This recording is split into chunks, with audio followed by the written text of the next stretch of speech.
अरे ये तो रील बन गई। नमस्कार, देखिए हम गुप्तेश्वर रोज आते हैं। ये हमारे एक भाई साहब है, नाम तो मेरे को नहीं पता, क्या नाम है?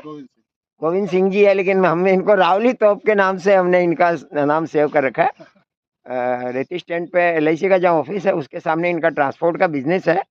और छोटी छोटी गाड़ियां तो है ही है, घासपुर, डूंगरपुर, बांसवाड़ा, कुशलगढ़ तक ले जाते हैं। लेकिन अभी इन्होंने एक बड़ी गाड़ी भी खरीदी है। गुप्तेश्वर आते हैं नियमित तौर पे, दाता का आशीर्वाद है। और ये किसी मीडिया के लिए भी, आजकल चैनल के लिए भी काम करते हैं। तो ये कुछ हमसे बात करेंगे, तो अब आप इनसे बात कीजिए। नहीं, आप नमस्कार। कैमरा मेरे आज नहीं नहीं, दोनों का मिली मत करो। हाँ, आज हम मिले हैं और हमारे साथी हैं, बुजुर्ग हैं, हमसे सीनियर हैं, पिता तुल्य हैं।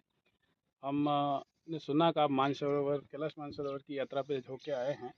सही तो कहा गोविंद आपसे सिंह जी आपने। बिल्कुल। मैं कैलाश मानसरोवर की यात्रा 3 बार करके आया था। 2013 से मैं यहाँ नियमित आ रहा हूँ प्रैक्टिस करने के लिए। अच्छा, अच्छा। और 14 में हमने, 13 में तो फार्म भरा था, केदारनाथ का ट्रेजिडी हो गई तो यात्रा हुई नहीं। फिर 14 में फिर फार्म भरा और दाता की कृपा से हमारा सिलेक्शन हो गया। और फिर कहते हैं जोड़े से महत्व होता है, तो फिर हम 15 और 16 में भी गए। और उस टाइम 5-10 लाख की व्यवस्था करके हम कैलाश यात्रा करके आए। कैलाश के बारे में बता दूं कि ये चाइना के अंदर है।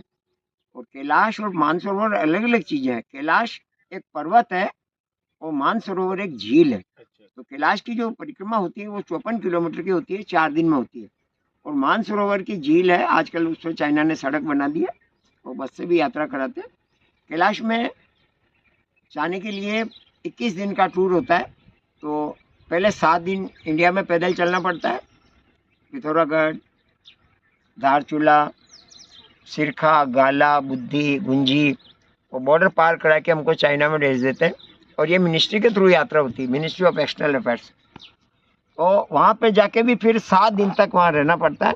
और 22,000 फीट की ऊंचाई तक जाना पड़ता है। और बहुत दुर्गम, अविस्मरणीय यात्रा है।